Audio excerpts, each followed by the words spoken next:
Saudi আরব থেকে ৭০ জন প্রবাসীকে বাংলাদেশে ফেরত পাঠানো হয়েছে। সোমবার রাতে হজরত শাহজালাল আন্তর্জাতিক বিমানবন্দরে অবতরণ করে তাদের ফ্লাইট। ফিরে আসা প্রবাসীদের দাবি, বৈধ অনুমতিপত্র থাকার পরও গ্রেপ্তার করা হয় তাদের, বিনা নোটিশে চাকরিচ্যুত করা হয়।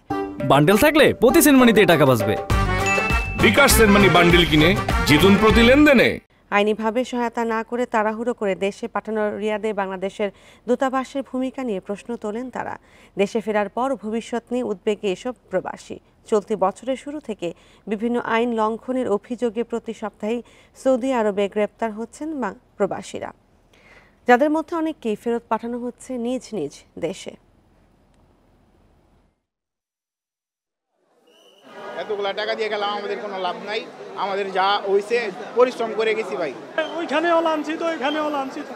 আমাদের পরিবার দেখার মতো যেমন এখানে দেশে কেউ নেই, ওইখানে শ্রমবাজারে গিয়েও আমরা কিন্তু বিভিন্ন রকম ষড়যন্ত্রের শিকার হচ্ছে, লাঞ্ছিত হচ্ছে। আমি 11 দিন জেল খাটি, এখানে এখন আইছি। ৬,২৫০ টাকা নিচে আমার থেকে কফিলে।